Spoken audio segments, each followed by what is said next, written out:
much like other negative emotions like sadness, fear, yan, ganyan, and anger, kapag madalas mo silang nararanasan, yung katawan mo nai-stress kasi ibig sabihin nito tumataas yung level ng cortisol.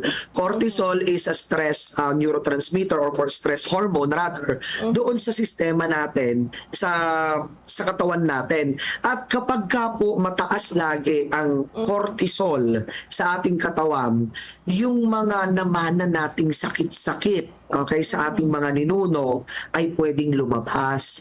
Kaya nga lagi pong sinasabi ng ating mga medical professionals na hindi cancer ang number one na killer sa mundo. Alam niyo po kung ano? Stress.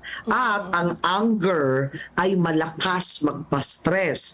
Mas malakas po yan kumpara sa kalungkutan at kumpara sa takot. Ang anger kasi, sudden intense emotion to eh. Next na sudden intense would be yung takot. Okay? Ang kalungkutan ay medyo subtle. Okay? Pero ang galit, lalo na kapag talagang extreme na galit, yung gusto mong maghihiyaw, gusto mong manakit, masyado ang response ng katawan natin dito in terms of the level of stress. Kaya as much as possible, huwag. So, Doc, di ba talaga nga, madami tayong dapat i-consider, lalo na kapag yung sa emosyon natin mataas. So, Doc, ano naman pong masasabi nyo dun sa parang sabihan na when emotion is high, intelligence is low? Gaano po ito katotoo, Doc? 50-50 siguro, okay? 50-50 yung kahulugan nito sa aking pananaw bilang isang psikologista.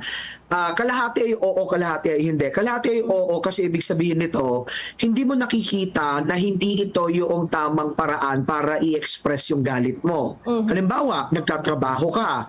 Pwede ba na just because nagalit ka lang doon sa isang tao, magwawala ka na doon sa iyong pinagtatrabahuhan, magbumura-mura ka na, at sasabihin mo, wala akong pake kasi galit ako. Ayan. So that way, hindi siya matalinong paraan ng paglabas ng nararamdaman.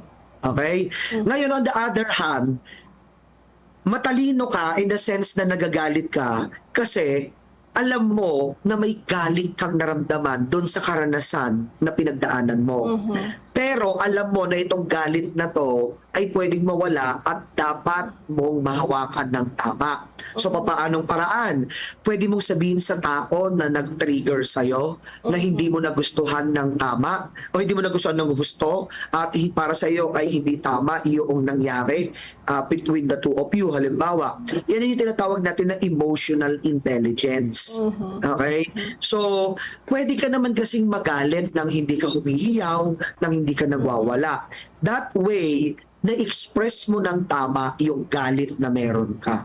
So sa aking tarheta, ito ay matalinong paraan ng pagpapakita ng galit.